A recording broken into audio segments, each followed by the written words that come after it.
Wow, thanks, Moot. I've had a wonderful time tonight. Well, actually, I have one more surprise for you tonight. Check the glove box. Moot, oh, wait, what's this? What? It's just a magic card. I told you I do magic. No, why is it Solemn Simulacrum? This card is trash. Tell me you're not putting this in your deck still. What do you mean?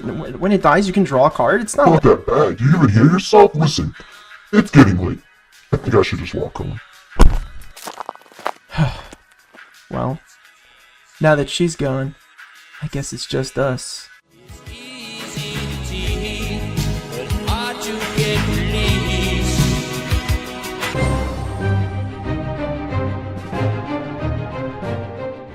Planeswalkers! How you doing? How you doing? Grab your best Ryan Gosling Sigma edits because today, we grind. We're covering a pretty well-known commander that got a recent reprint in Foundations. Muldrotha, the Gravetide, a Sultai and 3 colorless elemental avatar 6/6 that says during each of your turns, you may play a land card and cast a permanent spell of each permanent type from your graveyard. We've had a lot of time to play with this card, and there are thousands of ways to build it. So what I did today is make a mean budget deck.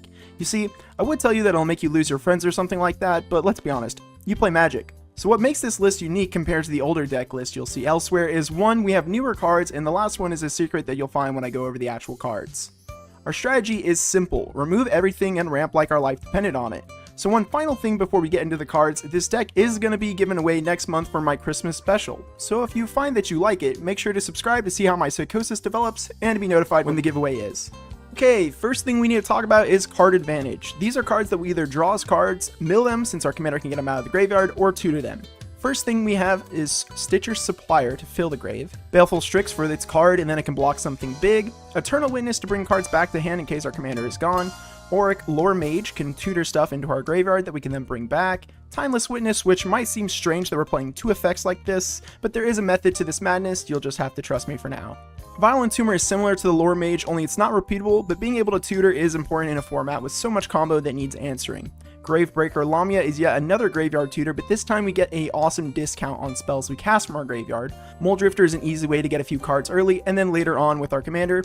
River Kelpie and Secrets of the Dead are both draw engines that work with the main strategy of our deck, which is casting cards from our graveyard. Tatiova Benthic Druid is a powerful draw engine that doesn't need a lot of help to start, and it also works like a lightning rod for removal spells because of its combo potential.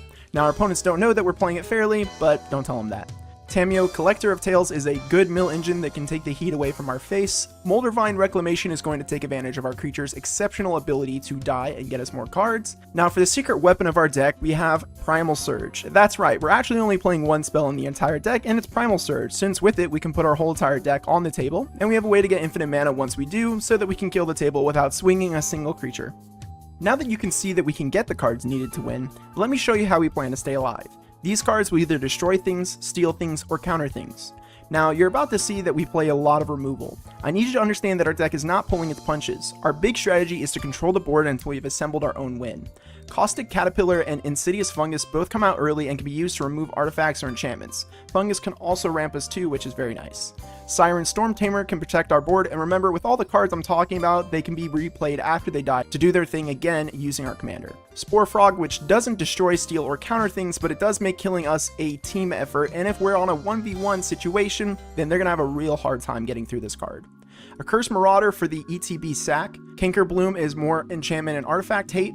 Daring Apprentice is a cheap way to make enemies at the table, as we can keep bringing it back to counter more spells. Fleshback Marauder, Merciless Executioner, and Playcrafter are more ETB creatures that edict the board. Ravenous Chupacabra gives us some choice in creatures that we destroy. Acidic Slime is even more enchantment and artifact hate, but this time we can get even meaner and start destroying lands. Shriek Maul can be evoked early to get rid of some annoying creatures, but unlike the Chupacabra, we are pretty limited on what we get to destroy.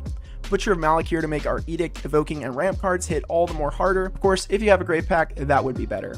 Aether Spellbomb can let us draw or bounce a creature, which is our only answer to indestructible creatures that we can't edict out of the game. Elephant Grass is just a fun pseudo-fog that, like Spore Frog, some decks can't beat. Seal of Removal is more bounce. Hesitation might not be the most optimal card, but it makes the person to your left miserable, and we'll take that any day of the week. And also, once again, if the game gets down to a 1v1 situation, Hesitation makes the game really hard for that other player to get back into the game. Seal of Primordium because we hate artifacts and enchantments, but seriously, we do want to have at least one artifact or enchantment hate in our hand when we start the game because of Leyline of the Void and cards like that that just completely hose our graveyard. Seal of Doom for more creature removal. Binding the Old Gods for the non-land permanent destruction and the ramp that comes after. Corrupted Conscience is another mean card since we can steal our opponent's best creature and then give it infect. And of course, if they kill the creature we stole, then we can just bring back this aura and do it again. So we can draw and remove things, but our commander is 6 mana, so we're going to need a ramp. So these cards will either get us extra lands on the battlefield, tap for mana, or give us a discount on our spells. Elvish Mystic, Llanowar Elves, and Sol Ring are all 1 mana ramp pieces, Sol Ring of course tapping for even more mana. Embodiment of Spring, Dawn Treader Elk, and Secura Tribe Elder can all be sacrificed to ramp us, with Embodiment and Elk needing extra mana investments. Arcane Signet, Mind Stone, and Commander Sphere are all mana rocks, with the last 2 drawing us cards in a pinch. Doc, Arlok, Grizzle Genius is here to discount our spells in the graveyard, and we're not using any cards with plot. Root Coil Creeper is a mana dork with the upside of giving us more mana for graveyard spells. Satyr Wayfinder doesn't put the land on the battlefield, but it does help by milling some cards. White of the Reliquary is a useful way for us to cash in creatures for extra lands, and if you upgrade the mana base with more powerful lands, this card gets even better. Best thing we can tutor with this card is Bojuka Bog to exile the opponent's graveyard.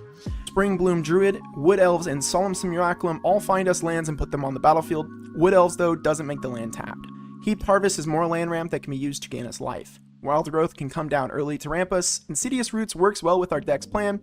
It gives us a huge board that we can swing with to take players out, but those tokens also tap for mana, so it's going in our ramp section. Colony Heart Expedition requires some work before it can ramp us, but it's a repeatable permanent spell like the others, so we're going to use it. Alright, this section is our value pile cards. They don't belong to any section of the deck and are mainly here for either value or combo that helps kill the table. Marin of Clan Nel Toth wants to see a lot of creatures die so that we can get experience counters, that way we can bring a creature out of our graveyard for free. Now, while our commander also brings creatures back, we are limited to only 1 a turn, so we're playing Marin so that we can bring at least 2 back on our turn.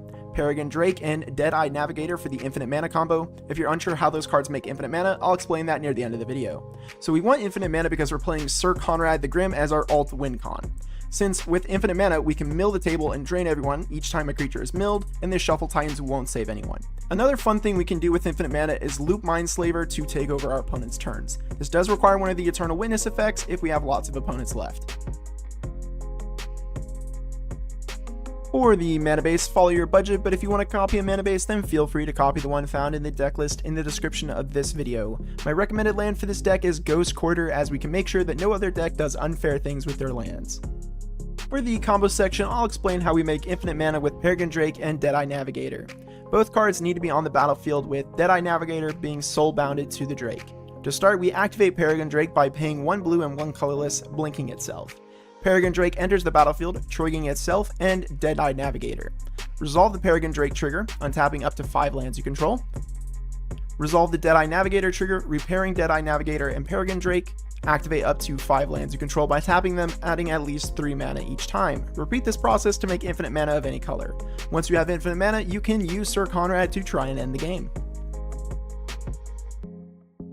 That's going to be all for today's video, and I do hope you enjoyed. Let me know how I did, or tell me about your favorite Ryan Gosling movie in the comments below. I personally like Drive. If you want to help me out, consider subscribing or becoming a channel member. Either way, have a beautiful day, and I'll see you in the next video. Peace.